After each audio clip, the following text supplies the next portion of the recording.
Welcome to our first paint and sip. Go ahead, grab your favorite fall drink. Hello. Grab all your supplies, including some paper, and let's get started.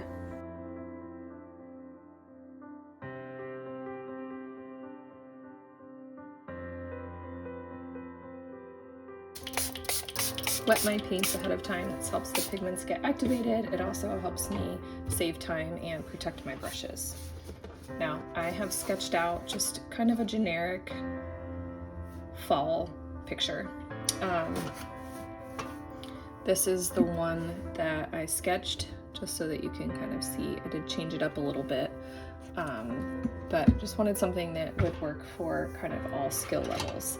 One of the first things I do after I sketch my design is actually go back and lightly erase it. So this way I can feel more freedom to go outside of the lines. Another thing I like to do is, and I've included these in each of my kits, a little bit of masking tape. You can tape all the way around for a bit of an even border, or just a little bit at the top and bottom on one side, just kind of to keep the paper in place, especially if you're getting it very wet, because it will start to warp. So now that I've sprayed my paints, got my waters handy, I also have a paper towel. So one of the first things I like to do is try to think about what colors I'm going to use first. Generally speaking, the recommendation is to start light and work your way to dark. Obviously, as with most things, rules can be broken. So I'm actually going to start, I'm thinking I want to do traditional fall colors here. So I might do like an orange pumpkin for the bigger one, maybe a teal one for the small one, and then the little one will be white. So I'm going to start with orange. I'm going to get kind of a medium orange here. And actually, I'm going to get a bigger brush since it's a bigger pumpkin. So I'm going to wet my brush. I'm going to get kind of a medium orange. And I'm going to make my brush really wet with that orange and just kind of loosely fill in, adding more water so I can kind of stretch it. Watercolor is very transparent, so we can do multiple layers, like we call that a glaze, or we can leave it transparent. It really just depends on your style.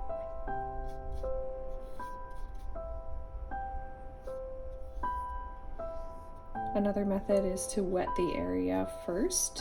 You can see I'm kind of doing that over here, and then grab some of your color and just dab it and watch it fill in. Really just depends on your style. You can see the paper is starting to warp quite a bit now that it's wet. You don't have to be super precise at this stage, just kind of getting the color down. A tutorial I watched a while ago said just a hint of an idea of whatever thing you're painting, so kind of what I like to think of. This can take as little time or as much time as you need. If you like a more precise approach, you can use a smaller brush. If you want to get the job done quickly, or have kind of a looser look, you can use a smaller brush. I'm just trying to think of all the areas where I might see orange on this particular pumpkin.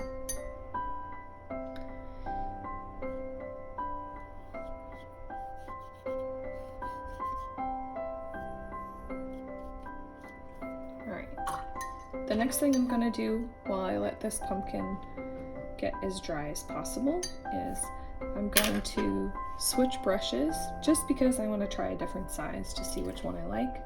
I'm going to get this brush wet and grab a little bit of this kind of turquoise color and sort of drop it in my palette over here. Adding some extra water to really grab some of that paint. And this is pretty pretty blue, not real earthy tone like a teal pumpkin would be. So I can either go over to my palette that are kind of dirty and grab some of these other colors just to kind of mute it a little bit. And the other thing is teal is across from orange on the color wheel, so I can grab a little bit of that orange that I've already used and dab it in there until I get the color that I want. Obviously, in the design that we're going off of that I sketched from, there's a green polka dotted pumpkin with a pink pumpkin. Knowing that's not realistic, this is really up to you. You can choose whatever colors you want. I want mine to be some semblance of realistic, so this is the color that I've mixed over here in this palette, and I'm just going to use that and just kind of put it down as, we would say, a wash. It's okay if it overlaps a little bit in the edge with the other one. It's obvious that it's a painting, so it's really okay if the lines are not as precise, especially if you're a beginner. This is just sort of learning how to control the paint.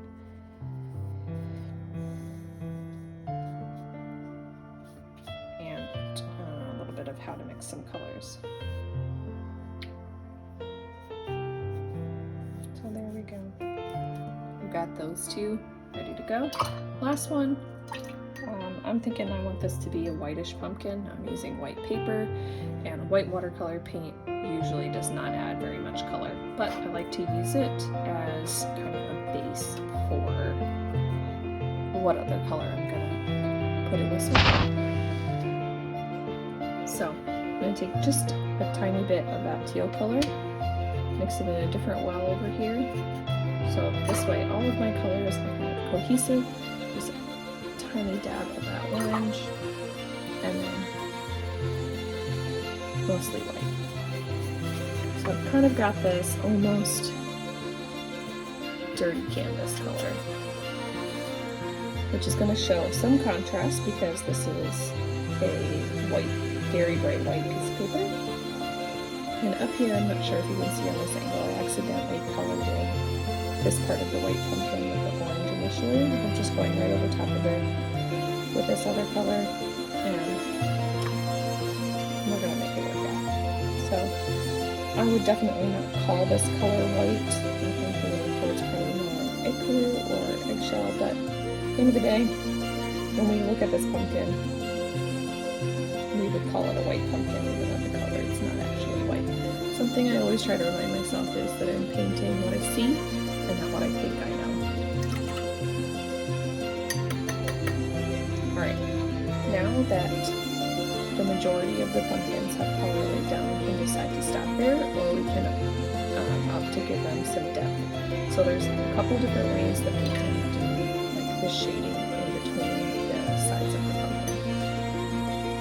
We can use a dark, a thin layer of paint and a dark color, so a lot of water and a little bit of paint with some black or another dark color. We can also use the opposite of that color on the color wheel. So since I'm adding shadows on an orange pumpkin, I might use a blue or kind of a tealish color to do some of the shadows. It's really just personal preference. Again, learning how the colors work together. Learning control of the brush. I'm just putting a little bit of shadow underneath where the bow is, and then where the leaves are, and the last little bit just kind of in between these.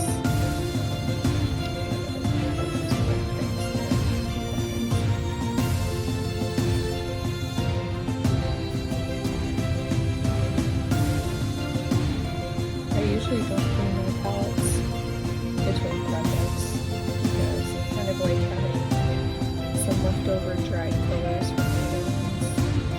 Sometimes if I just need to add a random shadow, huge always be back with a shadow in my life is the same color.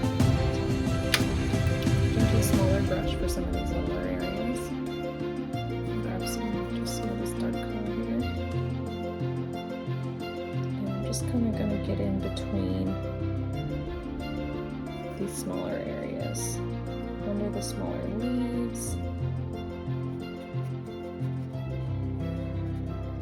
down here in these smaller spaces. The thing with watercolor, especially with good watercolor paper, is that the color lifts very easily. Lifting is like when you want to remove some color. I find blues especially are a color that lift really well. So if you find that you don't like something you've done, you can usually dab it up with a paper towel, a dry brush, or sometimes even another color you can neutralize on top of it. So I'm almost done here with my shadows.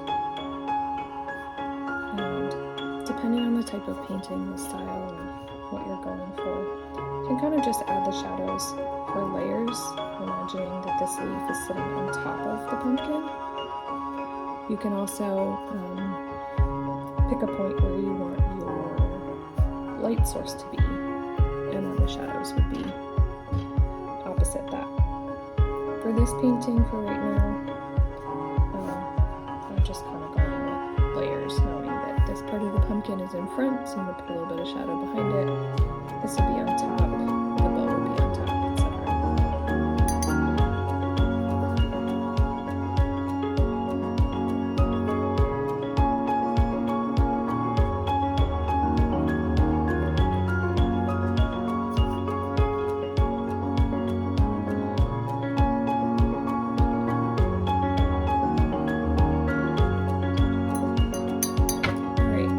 Next thing I'm feeling like coloring is I'm going to get these stems. Now I want to do these leaves in a little bit more detail because they're right in front. So I'm going to wait for these to dry. Another thing you can do is get out a hairdryer or a heat gun to speed up the drying process. Because I have other things that I can paint right now, I'm going to go ahead and just let this dry. I'm deciding now that I want to make each of these stems just a little bit of a different color, so I'm going to go with a pretty traditional, average, kind of medium brown here for this orange pumpkin. I'm starting with the orange one because it's the pumpkin I started with, but you can do whichever one you want. And I'm just going to do lines here. The sketch has the vine part of the pumpkin kind of curling around the bottom part of the stem, so I'm going to leave that part a little bit separate.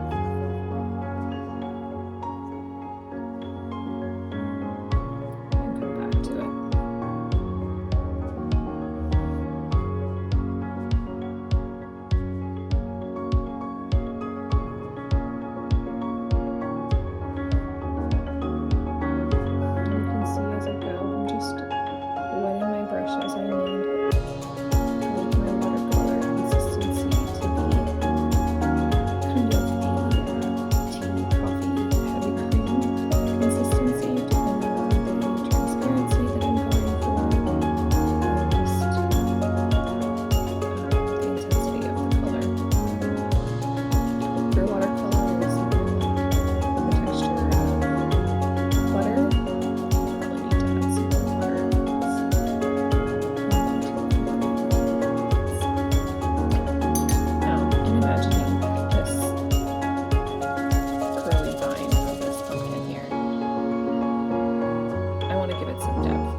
Which way this vine is curling.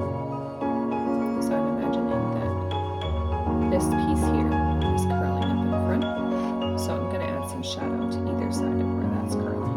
I'm just picking a random teal or greenish color. You can use navy blue, black, it's up to you. I'm picking the teal just because it's different.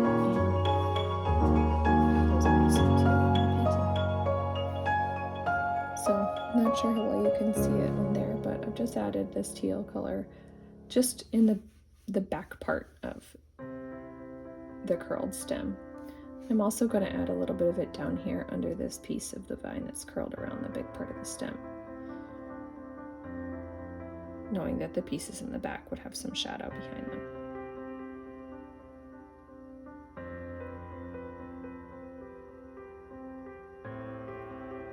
Okay, on to the next stem. I'm gonna make this one, I think, more of like a grayish, kind of blackish color. So I'm gonna get a little bit of black. With the darker colors, a little bit goes a long way. I'm gonna add a little bit of black on my brush to some of this whitish color from before, so that I get this kind of grayish. I'm gonna go ahead and take the same approach, smaller brush, sort of just painting in lines to capture the reality of a pumpkin stem, sort of following the shape of it, and then going back with a darker color, just a little bit of a different darker color. I'm going with brown this time, kind of underneath where those vines are, to show some of that depth.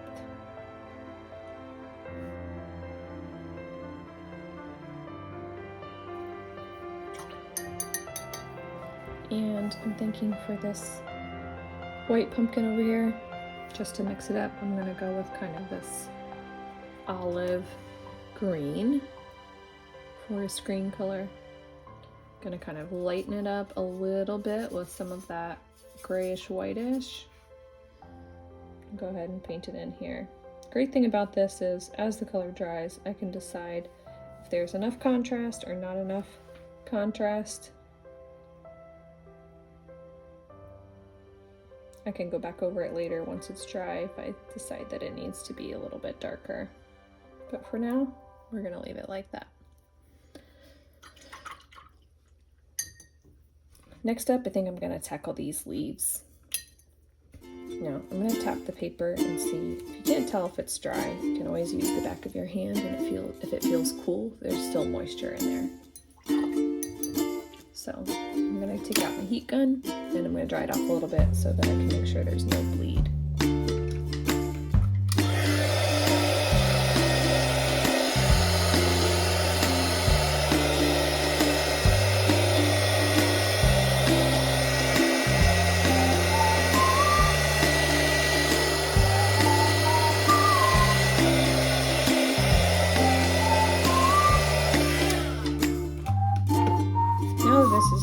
It doesn't take very long. Now that this is dry, I'm noticing I don't really like the color of this stem. I don't think there's enough contrast there. So I'm gonna get back to kind of a cooler dark brown this time. I used a warm brown up here. It's kind of reddish, orangish. This one, it's got more of like a kind of a grayish undertone. I'm just gonna go back over it in one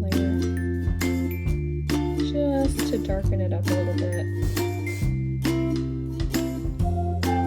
It stands out a little better between the shadows on this orange pumpkin and the back side of this whitish pumpkin back here. I've got a little bit of extra on my brush, so I'm just kind of going in and fixing some of these shadows again, adding a little bit more of the shape and contrast.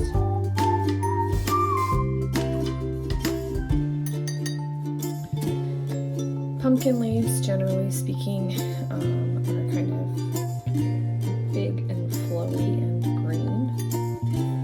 The cool thing about our own painting is we get to decide which color we want them to be. So I've got kind of an opaque, neutral green here. That's like this. I'm gonna start with that one. I'm gonna start with the one that's not touching any of the other pumpkins to see how I like it, to see how the color fits with what's around it, see if I like the transparency, or if I need to add some more water to adjust the color and the intensity.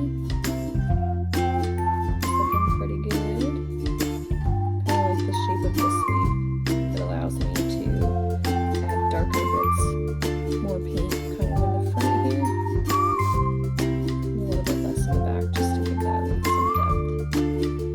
Dries in the later parts, you can go back over with the same color to kind of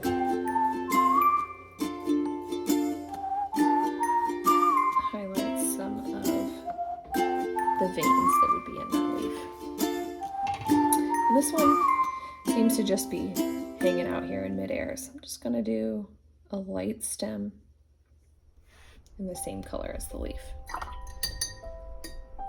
Now I like that one. These two over here are a different shape, so we could take a couple of different options. We could pretend it's a pumpkin leaf. Pumpkin leaves are more this shape. These kind of look like oak leaves to me, so I might go over here with kind of a dirty yellow. Watered down a little bit to be just a fall leaf that's come off a tree maybe. Say this pumpkin display is outside on your front porch, or you want it to be clearly fall and not just pumpkins for decoration from the farmer's market. So you can add a fall leaf down there. The more I look at this, the more I think that's pretty close to that orange pumpkin color. So I'm gonna come in with a little bit of red and just kind of change the color of that leaf a little bit.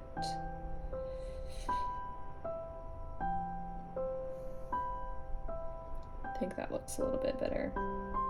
The cool thing about fall leaves, as they change colors, they actually do have a very watercolor-like gradient. The way the color just kind of varies from side to side on a leaf. This one up here, because the pumpkin is orange, I'm gonna go with green. I'm gonna get back that same green color I used before and add just a little bit of this teal to it, just to make it a different color, because I want to, not because there's any rules. There's no right or wrong way to paint these things.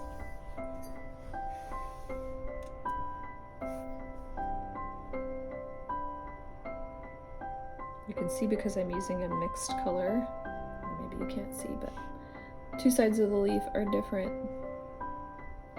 The paper that I'm using right now, the paint absorbs very quickly. Some watercolor paper, the watercolor will stay on top for a little bit longer. And so when I paint one side, go back with my brush and come back to the other side, there's a noticeable difference in a line where the paint was. In this case, I like it because I have two sides of a leaf, and I like to imagine that one side would maybe be a different color. I'm gonna grab a lighter green for the pumpkin leaves that are actually on the pumpkin, almost like a yellowish green. It seems to be the most real life. Although I can't say I've ever picked out a pumpkin that still had leaves on it, so maybe it's not real life at all.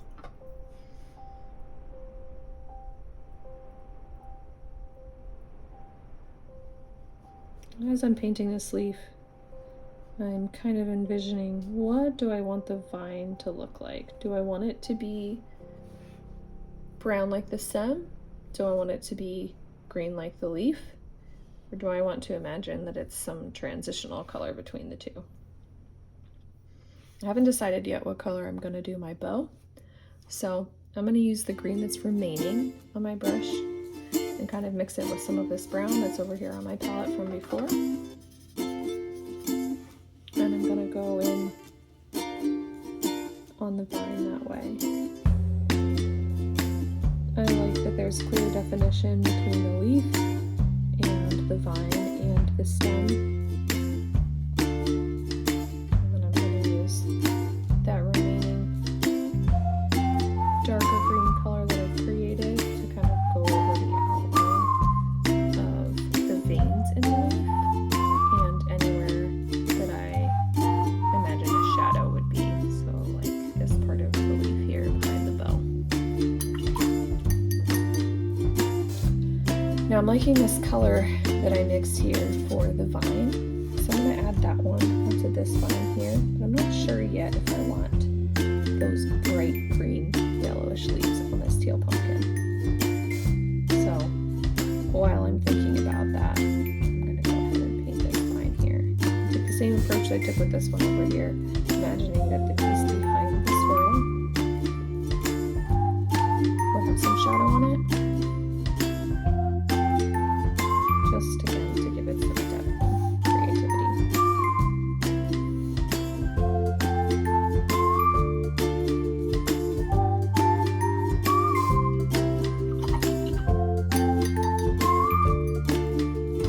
like the idea of that lime green over here for this leaf on the white pumpkin.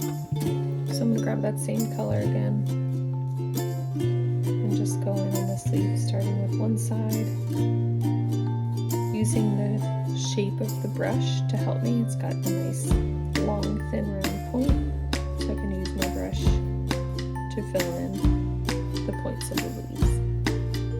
I make the paint work for me too, laying it down a little bit and then kind of using the brush to pull the paint into the other parts of the leaf. This time, instead of going back to make a darker side, I took a different approach. Started with one side and then I just added, as my brush felt dry, added more water to my brush for the other side, using some leftovers again to kind of pour more paint into where those veins would be.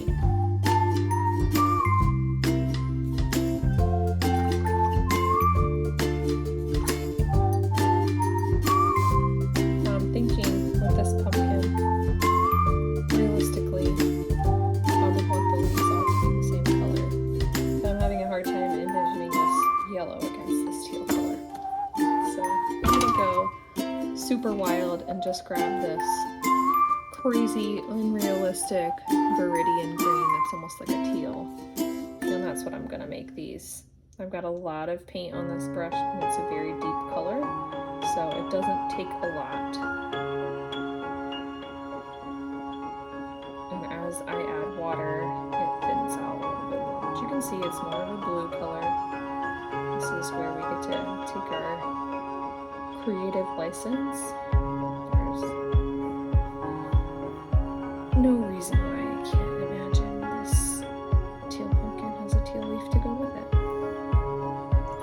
We can do the same color for this other leaf over here. We can change it a little bit.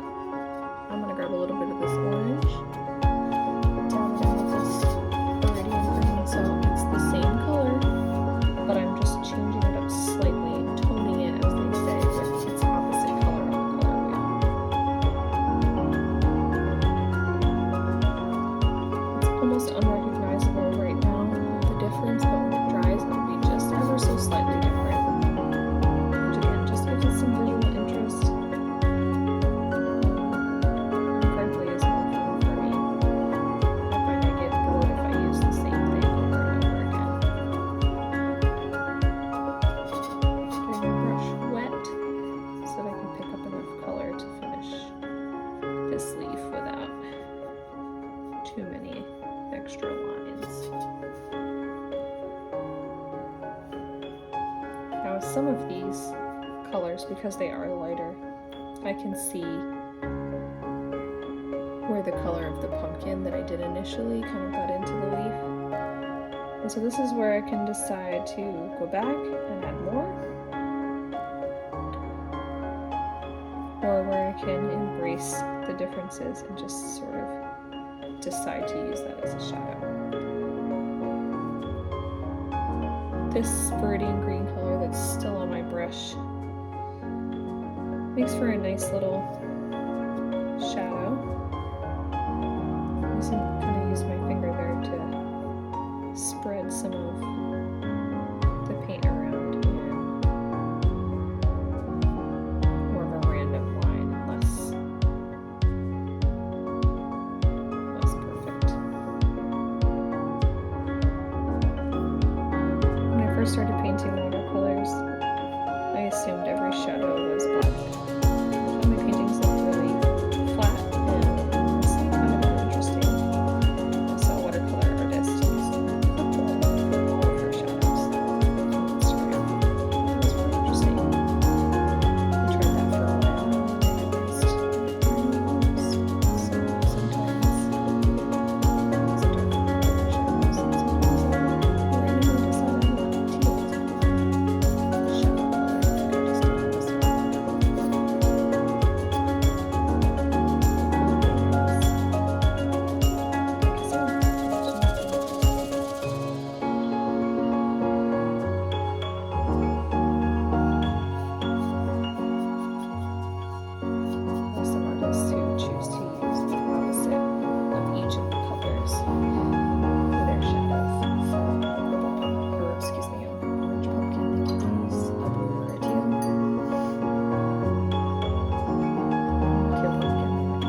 last thing left to do, as far as putting color down, is the bow. I haven't decided yet what color I'm going to do my bow. I'm thinking kind of a dark, maybe indigo color. One of my favorite colors in watercolor is this Prussian blue. It's very dark, and it lifts very easily. So I'm going to just go over the dark parts of the bow first, like the kind of the folds,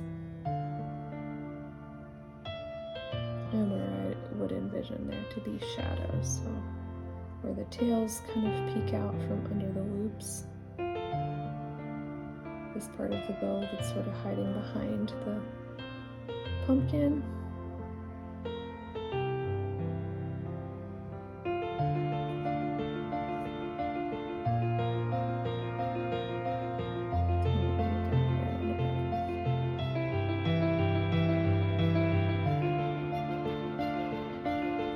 Now I'm going to just add a tiny bit of water to my brush that's already loaded with this darker color.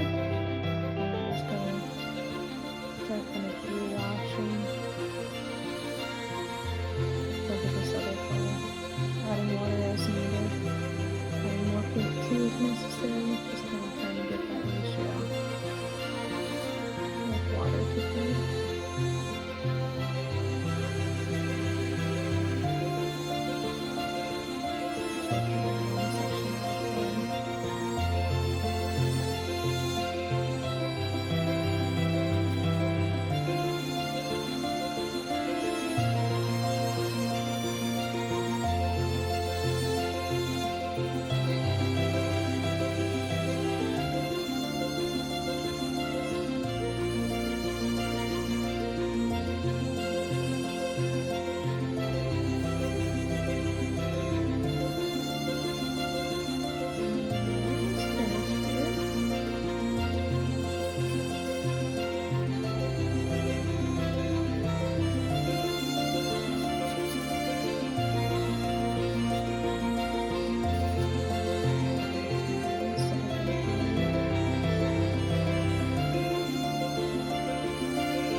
This dries, you can go back in with more saturated brush and blend some of these more harsh lines out a little bit, so it looks less like a coloring book. It's a bad thing, just not the look I'm going for this time.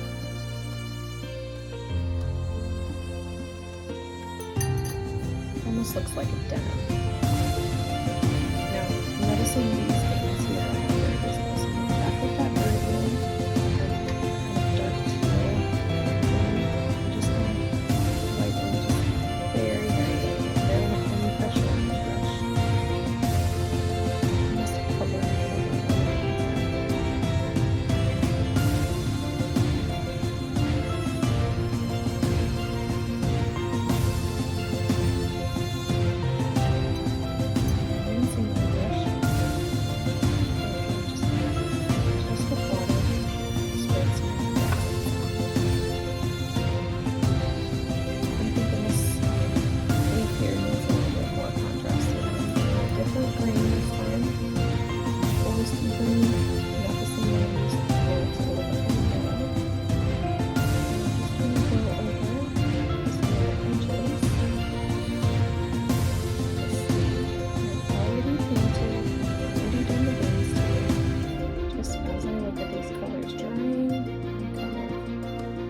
Thinking about the colors I chose to use for the shadows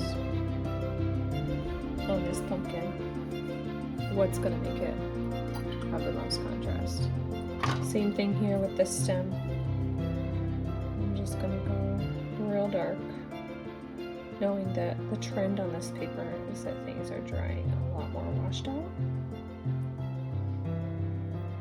And so that kind of gives me some freedom to use these darker colors and a little bit more concentration and vibrancy.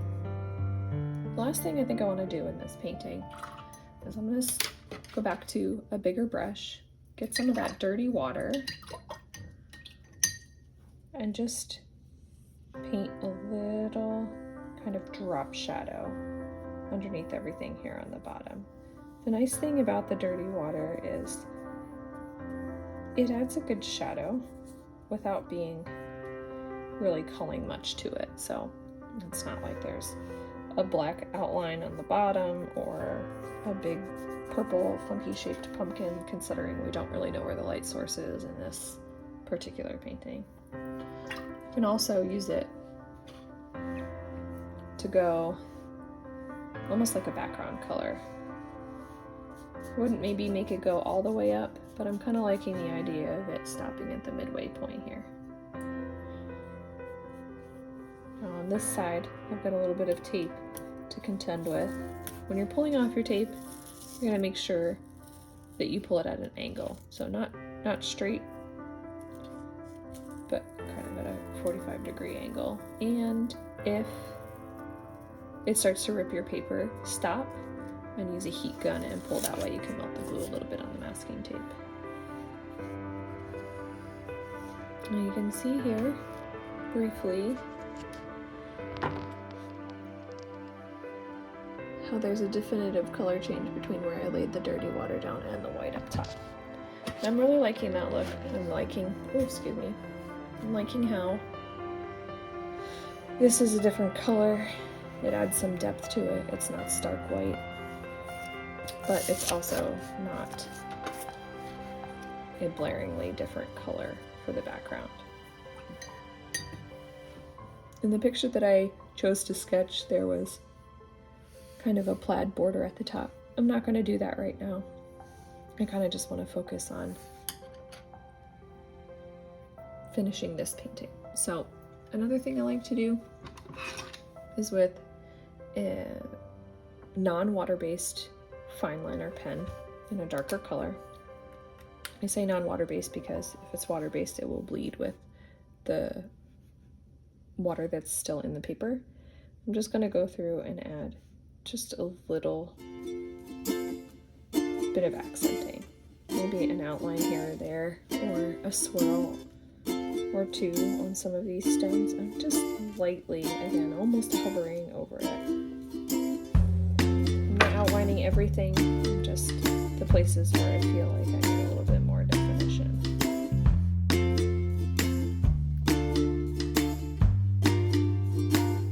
Some of the veins of these leaves, for instance. Maybe the underside of the pumpkin. I really want to highlight that it's a shadow. This one here. This lump of this white pumpkin back here. I really want to be clear that that's part of that pumpkin and not the orange one behind it.